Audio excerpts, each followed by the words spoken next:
Good evening. Hi, everyone. Thank you so much for coming in person to the Randall Library. I'm Tina McAndrew. I'm the director here, and I'm thrilled to have, well, I'm going to say Frances Dean Nolde, but as people call her, Francie.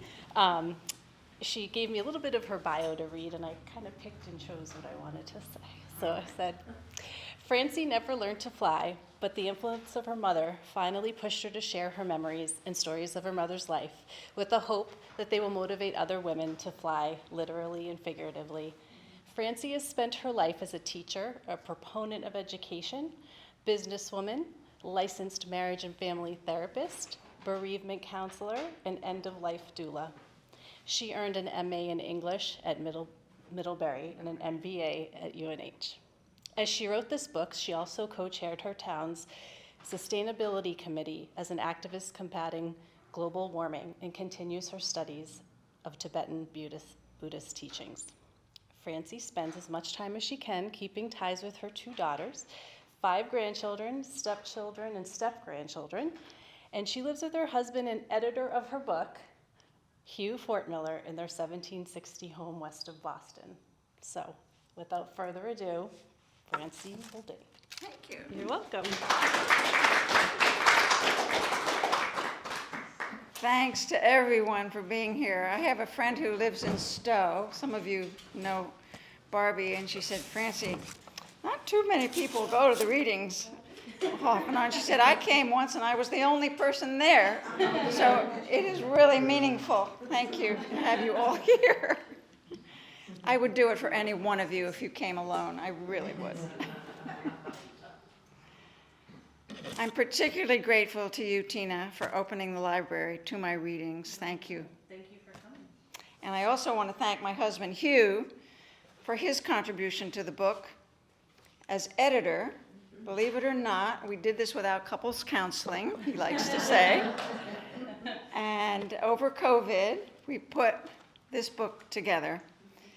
And his insight, his creative and editorial abilities make this book the way it is. So I owe a great debt to you, Hugh. Thank you. All right. Why not? I wrote the book with 2 audiences in mind. First, my family and family friends. I needed to record as much as I could about my mother's life before it got lost. I was doing the best I could from a young girl's memory. The second group is you, people who might be interested in aviation, World War II, and flying, and in women who lead the world as innovators and pioneers. And then those interested in family dynamics, particularly the mother-daughter relationship, but also the way a soul is nurtured, ways it's influenced by family members, and finally its evolution into maturity. That's my story. She Looked to the Sky is an unusual combination of biography and memoir. At my first meeting with our book designer who lives in Acton, fabulous Jeannie Aboud, she asked me what I was writing about. When I explained it was a biography of my mother, she turned and said, it will be as much about you, Francie, as your mother. I shuddered at the thought. But she was right, as you will see. Today's reading will illustrate some of the major themes of the book. Mother was a pioneer aviator who became a strong voice for women during World War II and a leader in civil aviation during the Cold War. When interacting with her children, and there were lots of us, her attention focused directly and indirectly on education and independence. Some of the stories illustrate the conflict between her public and private life and her willingness to go along with newspaper reporters who portrayed her as a gorgeous homemaker, mother of 7, who happened to take up flying. Slide. Mother was smart, beautiful, and manipulative. Most people were putty in her hands, of which she took full advantage. Complex, cosmopolitan, Complicated, she led a fascinating life that I've tried to capture, along with her impact on me and others around her.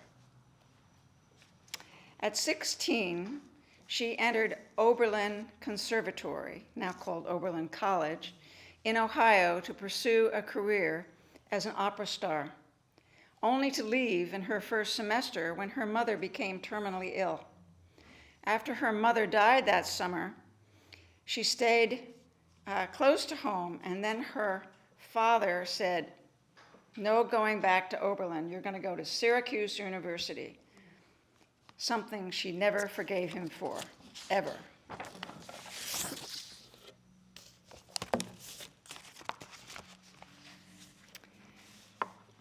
I will begin reading from the book, from a section called Broadway Dreams.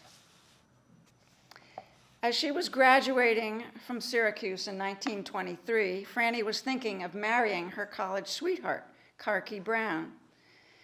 In April, they applied for a marriage certificate, but they didn't use it. As a fine pianist and teacher, she became supervisor of music in public schools of Orange, New Jersey. But that job was short-lived as operatic and theatrical dreams called her to Broadway. Franny joined the ensemble of Lady Be Good, Georgia and Iron Gershwin's first Broadway hit, starring Fred Astaire and his sister Adele. It's not clear just how long a run Franny had during the show's 330 performances between 1924 and 1925, but we do know that she next joined the cast of The Best of Us, which opened in Cincinnati, moved to Detroit, and after a 2-week run, closed. 25 years later, Franny told the Philadelphia Inquirer magazine, "On the last night in Detroit, the scenery fell down and hit the stage manager. That was the crowning blow. The show folded, and so did my career." Franny married Karki in the mid-20s. They had a daughter, Sally, but Franny soon divorced him because of his alcoholism. She then starred in the title role of NBC's radio opera, Gloria Gay's Affairs. My father, Hans, whose wife had left him with 4 children, heard her melodious voice and insisted a mutual friend introduce him to Franny. They met, and it wasn't long before she was headed to Reading, PA, to live in a mansion that was soon filled with 7 children, living at Punch's Run, an estate whose 725 acres the state of Pennsylvania bought in the late 1960s and is now known as the Nolde Forest Environmental and Education Center. And if you're ever headed to Philadelphia, just take a little trip west, about an hour and 15 minutes, and take some glorious walks in the woods, like I did as a child.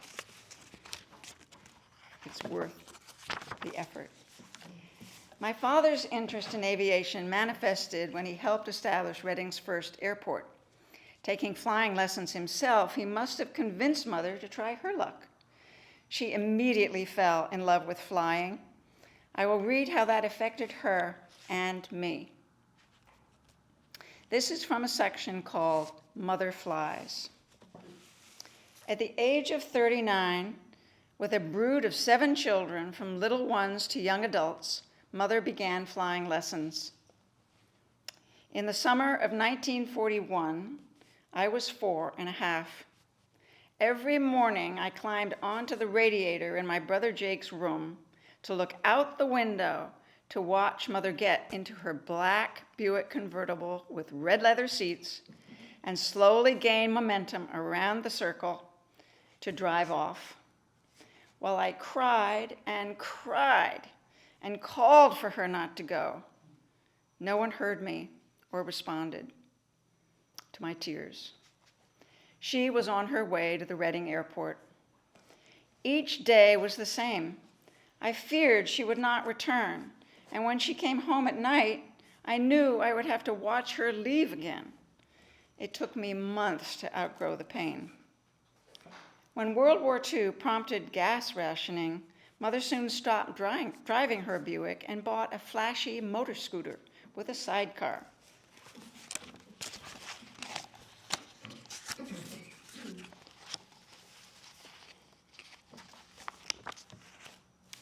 When the war broke out, Mother devoted all of her time and energy to the war effort through piloting.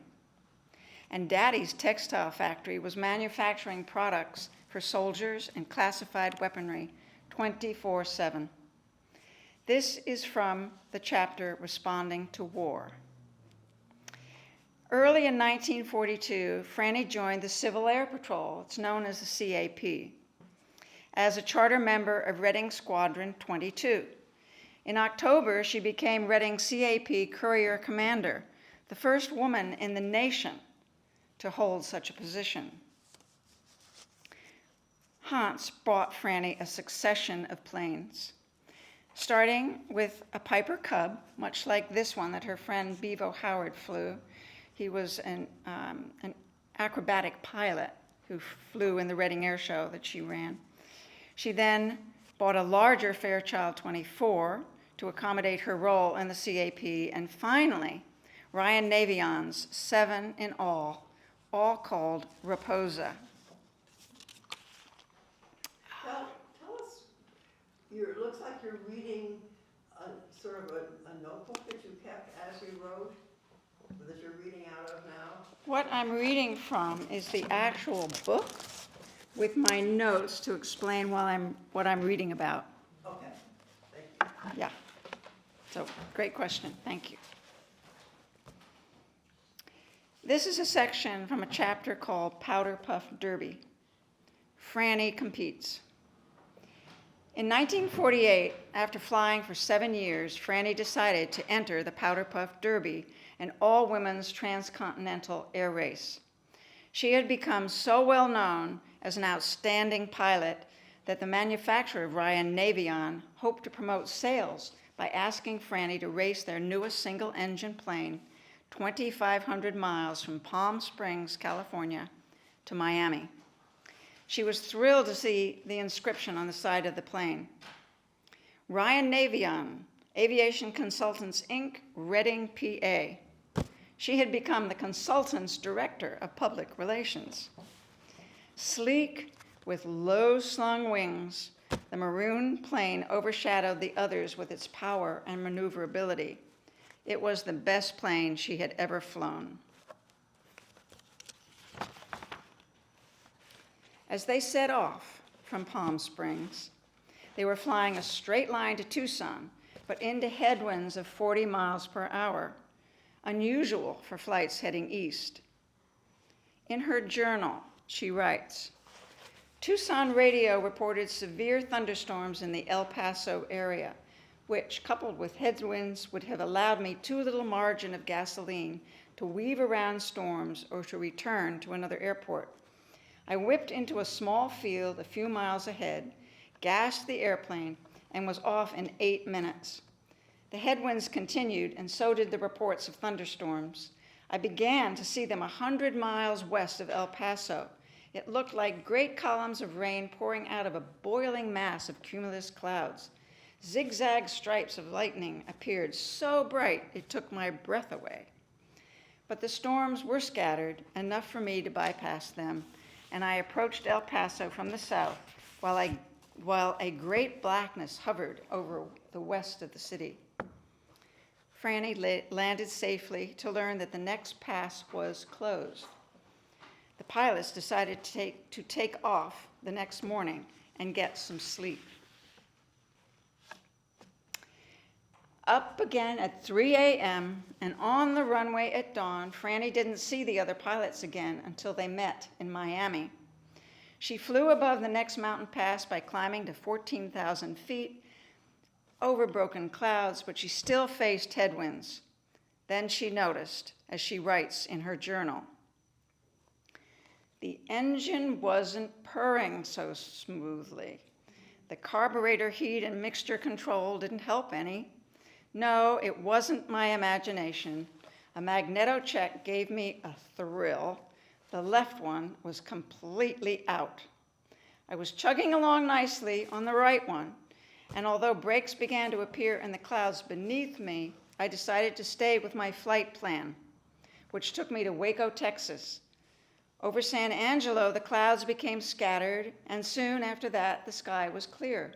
I stayed up there at 14,000 until I could see Waco, then started a slow letdown that would still give me plenty of gliding range if the right magneto got too tired, if you know what I mean.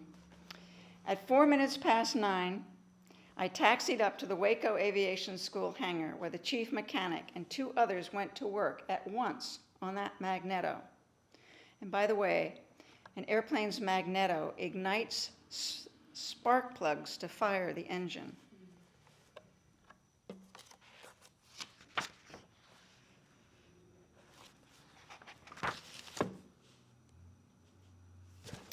She continues to write in her journal. By that evening, C4304K was ready to go. With true Texas hospitality, Floyd Gray, president of Waco Aviation, had coffee with me at 4 a.m., drove me to the airport, pushed the plane out of the hangar, checked the weather, and waved me good luck as I taxied out. One stop between there and Miami would do it, and a crosswind landing at Pensacola brought me close to the gas pit, saving several precious minutes. I was out of there in practically no time, and up to 15,000 feet I went, where at long last I had a good tail boost. A whiff of oxygen at intervals from my tiny portable oxygen bottle kept me awake and aware. And at that altitude, I felt perfectly safe in cutting a corner of the Gulf across city, then direct to a point just east of Palm Beach, where I started the letdown, which clocked me over the east-west runway of Amelia Earhart Field in Miami at 14:22 Eastern Standard Time. Cumulative time for the entire trip was 17 hours and 10 minutes, which, despite headwinds that prevailed throughout the first part of the trip, gave me an average of 150 miles per hour, the exact speed at which I was handicapped. With the race over, Earhart's mother emerged to welcome Franny to Amelia Earhart Field. Franny, on bended knee on the wing of her plane, reached out to shake hands with Mrs. Earhart. By then, Franny knew she had won the race.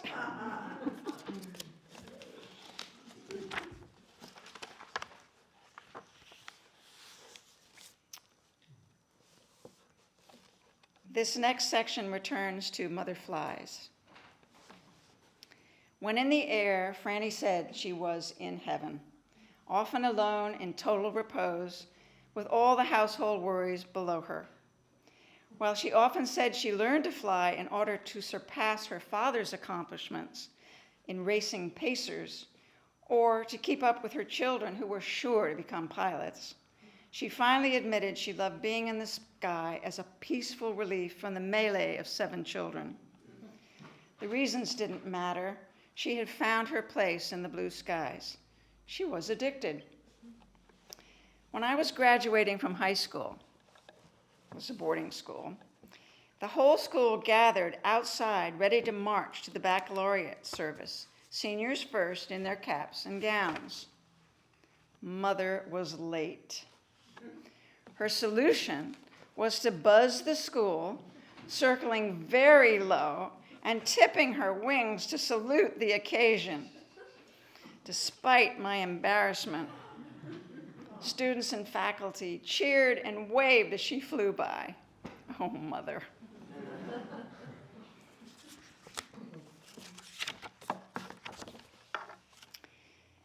In the section called Heroine Myths and Family Stories, I wrote a short vignette, Daddy's Shirts, that needs a context.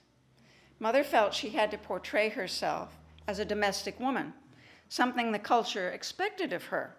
And because of the war, I was sent away to boarding school at the age of 6. During my early years, I was already looking for deeper meanings and connections in life, which led me to walk alone in the Punches Run woods, pondering nature for answers. This story relates to some of those challenges. Daddy's shirts. 2 newspapers quoted Mother as saying she had to rush home from winning the Powder Puff Derby to do laundry for the children. That was nonsense. One spring vacation, I asked if we could go to church on Easter morning. We never went to church, but schoolmates talked about their religion, and I was fascinated. Mother said we couldn't go because she had to iron Daddy's shirts, even though I knew she never did. In response, I quietly got up at 5 in the morning, found Daddy's shirts in the ironing basket, and began to iron them. I created scorches and creases, but I did the best a little girl could. When Mother woke up, I told her we can go to church because I had ironed all Daddy's shirts. Mother quietly relented by driving Chris, my brother, and me into the city, leaving us at some cathedral-like building and telling us she'd be back in an hour to pick us up.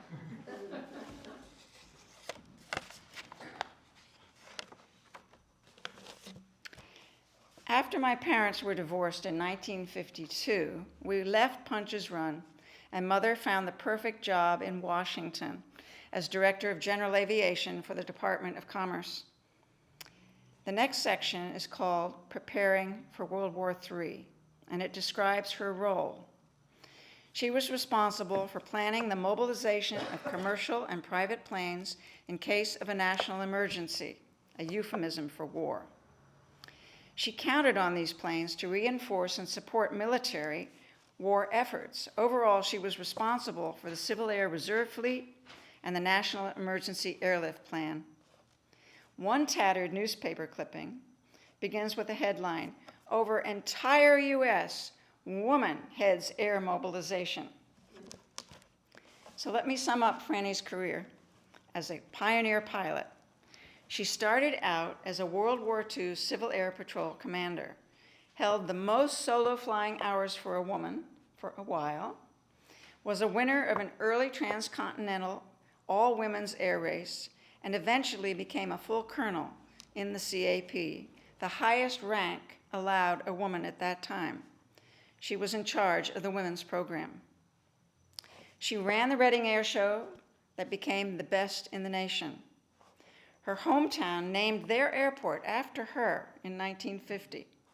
When she moved to DC, she became responsible for planning how America's civilian airplanes would defend the country should the Cold War become hot. Always a proponent for women, aviators, she believed in women's capabilities and her own capabilities to be leaders. So thank you for letting me read portions of the book. And I'm wondering if you have comments, thoughts, and questions.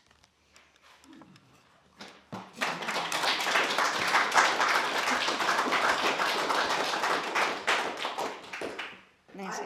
I wonder if you ever rode with her and what it was like to be with if you did, what it was like to be in a plane with your mom.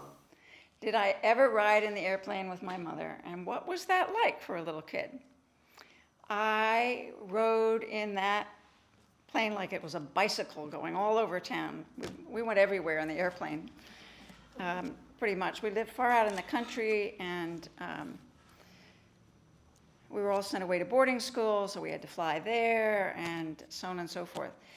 One of the sad parts about flying is that I got airsick because she smoked in the cockpit, and that the fumes of the cigarettes merged with the fumes of the gasoline, and oh my, yeah, I mean, you see Lisa's face, she's making a face like I felt.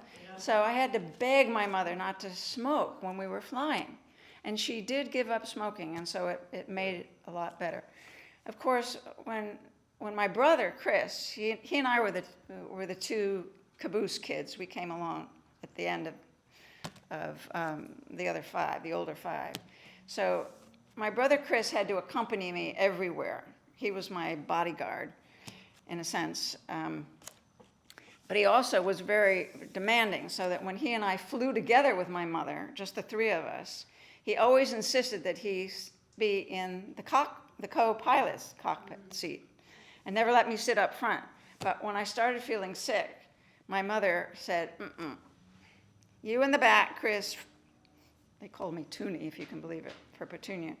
You in the front seat, and her stopping smoking made it a lot better. I was never afraid to fly with her.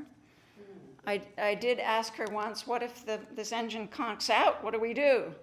And she said, oh, I'm always looking for a place to land. We'll just glide right in, whether it's along railroad tracks or that field over there. No need to worry. And so I didn't. Amazing. Yeah. Yes. So the 7, is that a yours, mine, and ours family? And did all 7 go to DC with her? There were 7 kids in the family. Did they all go to DC? Yeah. No, only my brother Chris and myself, because all the others, my oldest brother was 14 years older, so he was off just about to college. And they all had gone on to their own lives except for my brother and me. So yeah, it was just the 3 of us who went to Washington. And were you and Chris a year apart, or? 2.5 years apart. Yeah. Yeah. What else? You must. Yeah, Jane. Did she ever perform again or do any singing, or is that something that she completely left? Did my mother ever perform again after she left the radio show? Not to my knowledge, no. She did a lot of interviews on the radio, and when she did, she took on this English accent. Where that came from, I don't know. But, yeah.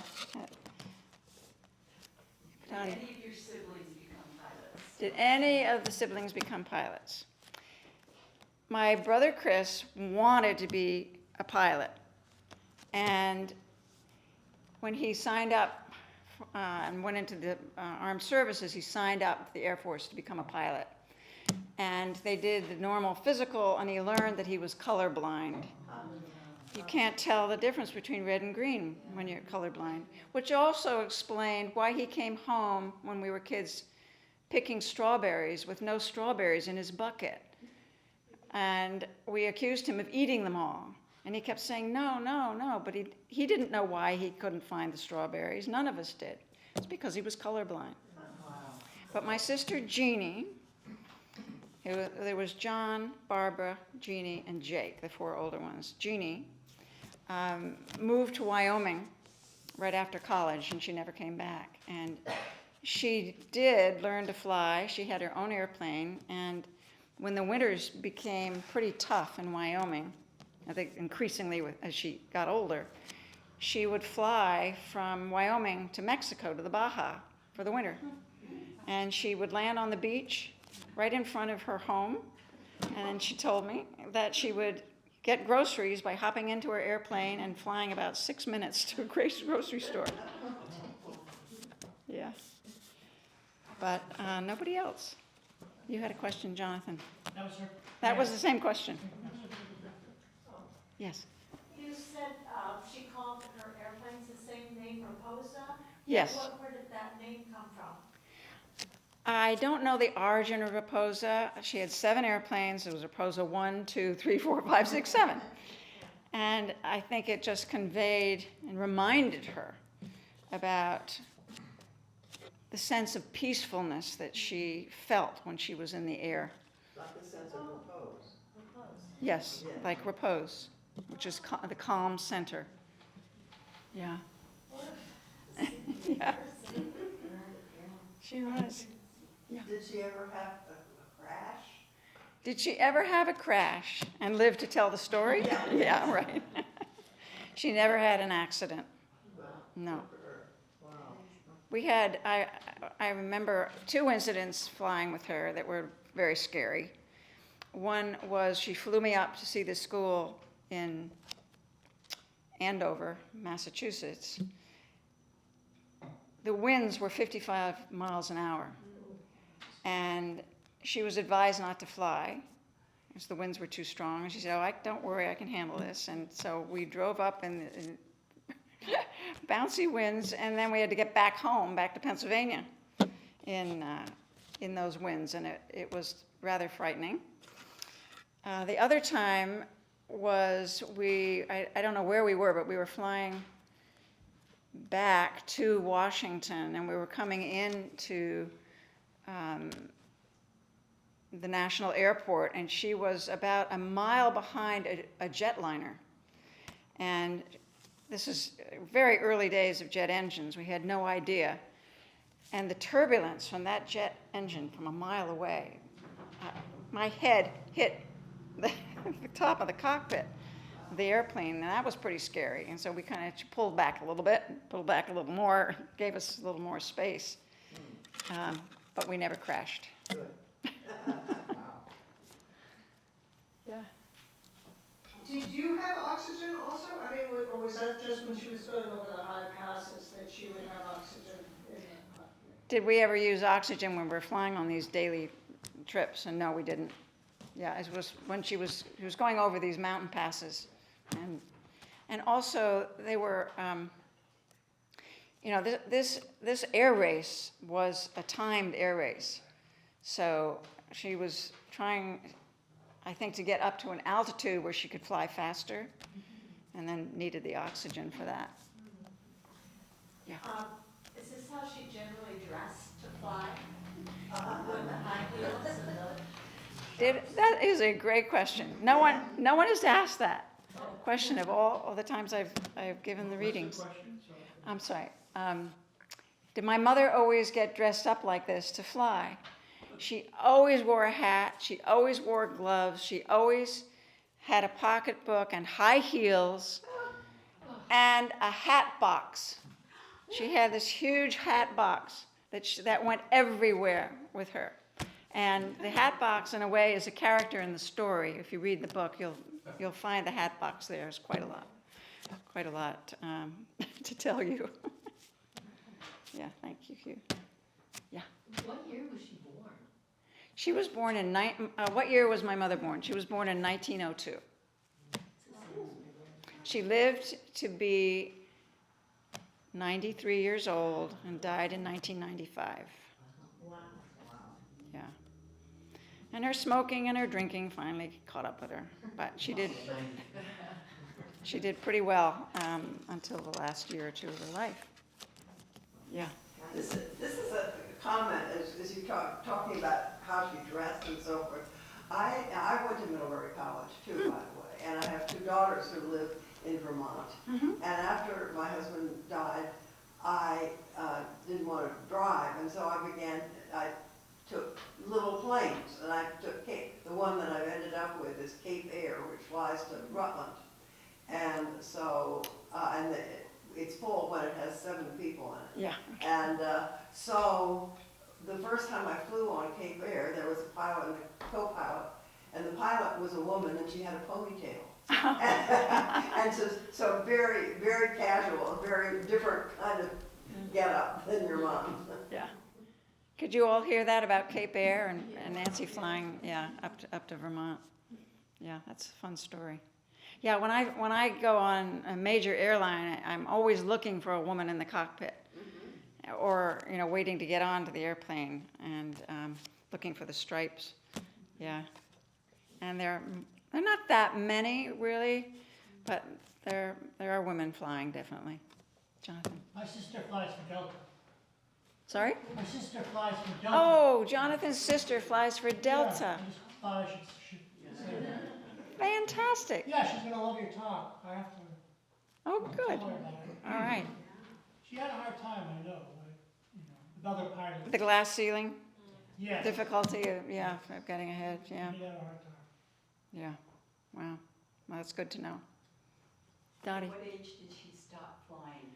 what I age? probably had that in the book, but I missed it. Yeah. What age did she stop flying?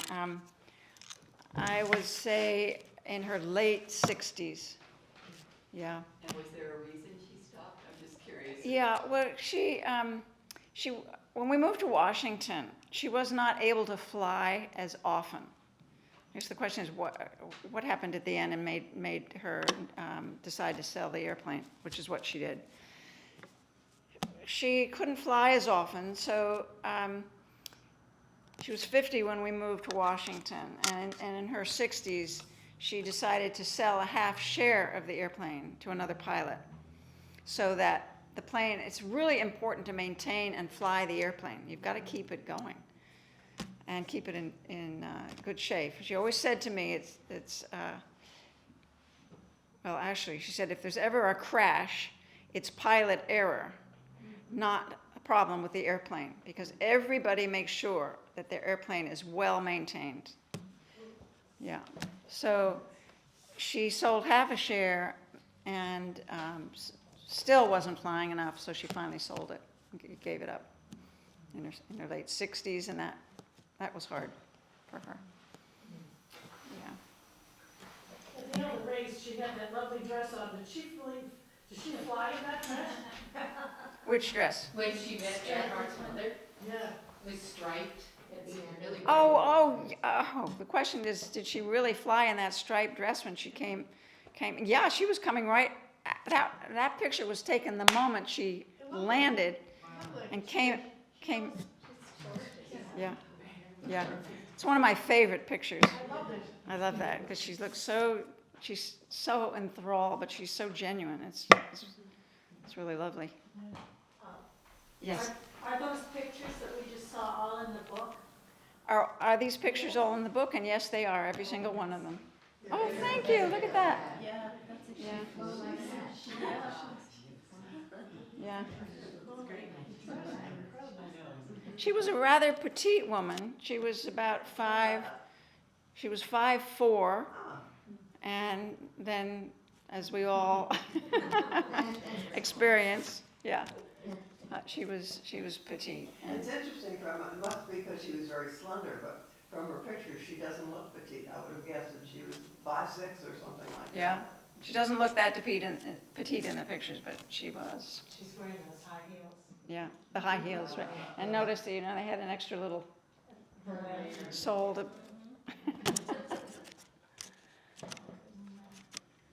Yes. Curious, you yourself obviously have a great interest in environmental issues for the last, I don't know how many years. Was there any influence that she had on you on that? Or you said you had a big property that you were able to walk around, but I mean, I'm curious what that, if anything, how she influenced you in that area.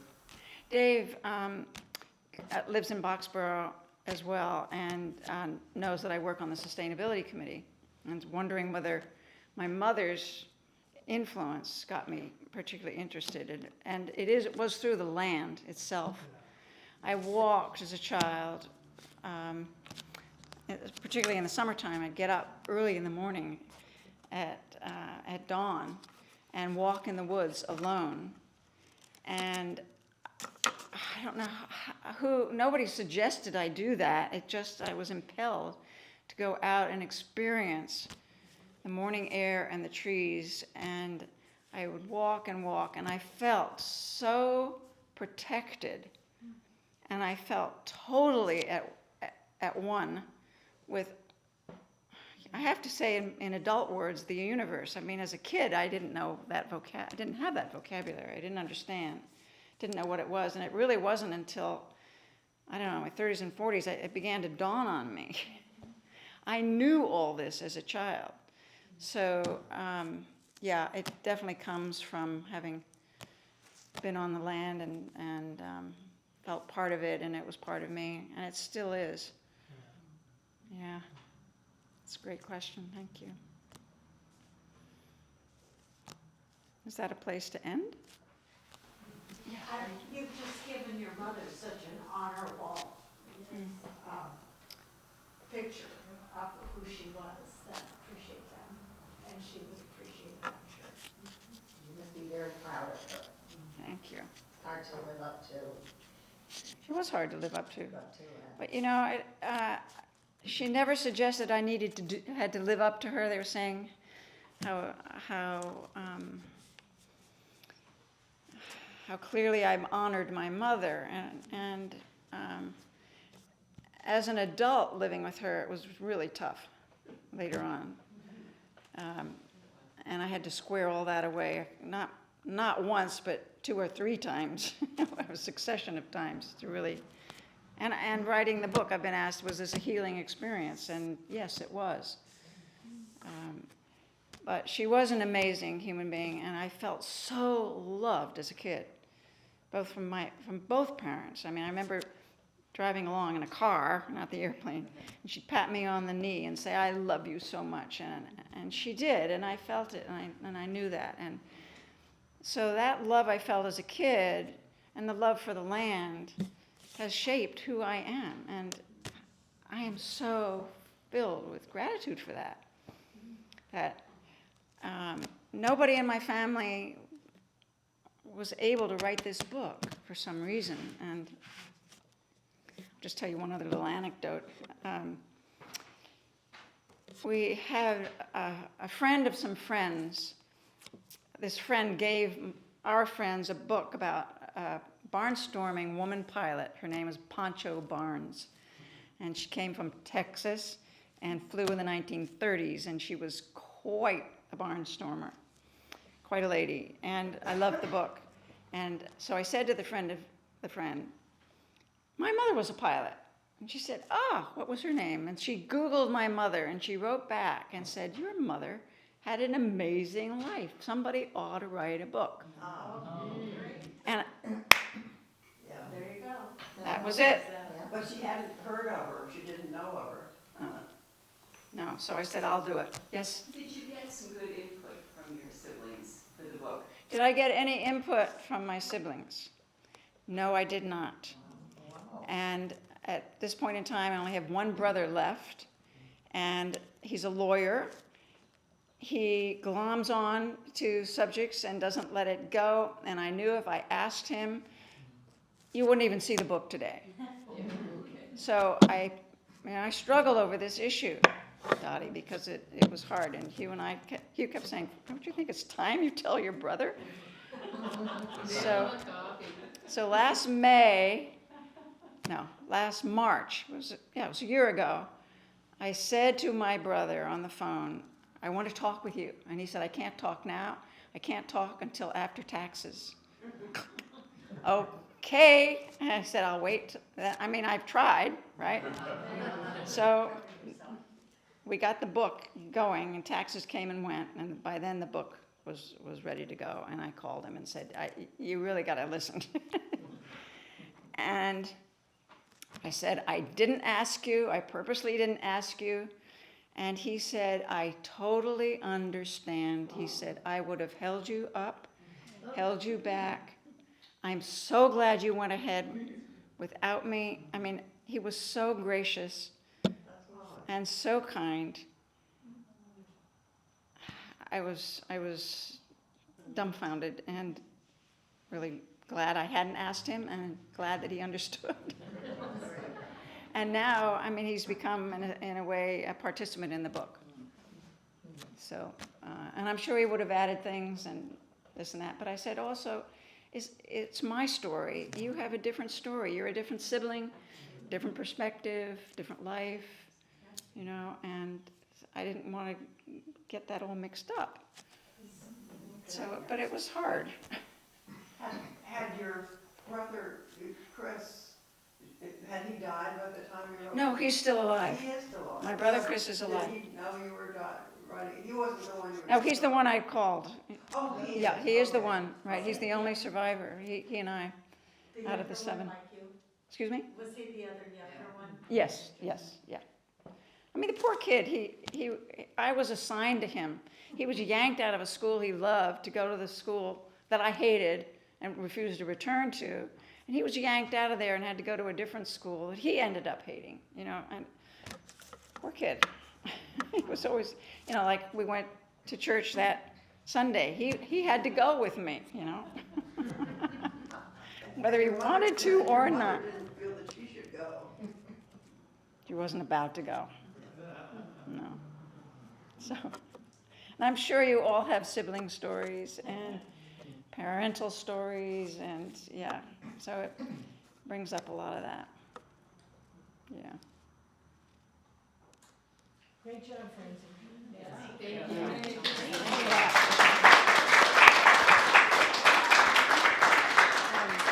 I just wanted to thank you again and Hugh for editing this. And I wanted to thank the Randall Friends because they make this possible for us to host these programs. And you have some postcards on the table I if you do. want to. Oh, good. Pick Yeah, up. there's some sample books there if you want to leaf through the book. Postcard you can take with you. It tells you how to find the book. Amazon is always there, but I love the Silver Unicorn bookstore. They are in West Acton, but you can go online and just put the title of the book in, and they'll ship it to you, or you can call them. And that's what we did here. The Friends bought, I think, 15 copies for us to give out during the weeks preceding this event so that people could read the book. Do you have any for sale here? I think I have, well, they're not for sale, but I have one free copy left, I think, back there. She had 15 copies. She's given out 14 free copies. And look at how many people come to see it. I was saying, post-COVID, it's hard to navigate what people are going to do.